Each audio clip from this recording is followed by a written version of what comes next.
রাজপ্রাসাদের সবচেয়ে উঁচু মিনার ছুঁয়ে চাঁদের আলো নেমে এসেছে রূপলি সিঁড়ি বেয়ে।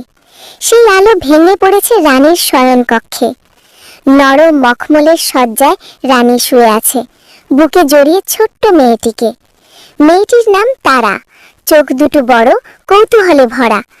আজ সারাদিন সে প্রাসাদ ঘুরে বেরিয়েছে, তাই ক্লান্ত শরীর নিয়ে এখন ঘুমের দেশে যেতে চায়। রানী তার চুলে হাত বুলিয়ে দেয়। রাজপ্রাসাদের দেয়ালে টাঙানো পুরনো ছবি, বংশের ইতিহাস সব যেন চুপচাপ তাকিয়ে আছে এই দৃশ্যের দিকে। বাইরে পাহারায় দাঁড়ানো সৈন্যদের বর্মে বাতাসের শব্দ বাজে, ভেতরে শুধু শান্ত নিঃশ্বাস। রানী নরম গলায় গল্প শুরু করে। এক সময় ছিল এক সাহসী পাখি যে ঝড় পেরিয়ে আলো খুঁজে পেত।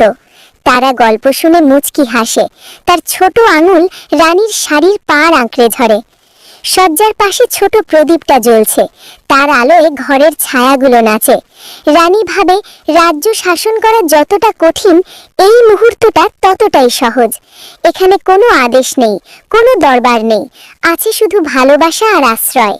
তারা চোখ বন্ধ করে, কিন্তু ঘুম আসার আগে প্রশ্ন করে, রানীমা, আমি বড় হলে কি হব? রানী হেসে বলে, তুমি যা হতে চাও তাই, তবে আগে ভালো মানুষ হও। রাত গভীর হয়, দূরে নদীর কলকল শব্দ শোনা যায়।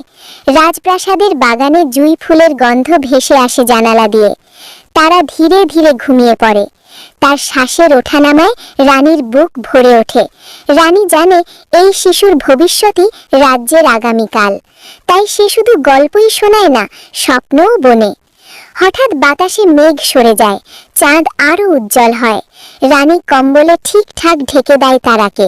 নিজের চোখে ক্লান্তি থাকলেও মনটা ভরে থাকে প্রশান্তিতে। প্রাসাদের পাথরের দেয়াল, লোহার ফটক সব যেন এই শান্তির পাহারা দেয়। রাজপ্রাসাদ আজ আর ক্ষমতার প্রতীক নয়, এটা এক মায়ের আশ্রয়।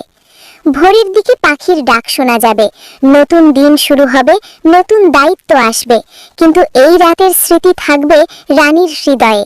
সে জানে যতদিন ভালোবাসা থাকবে, ততদিন রাজ্যেও নিরাপদ থাকবে। তারা ঘুমের মধ্যে হালকা হাসে।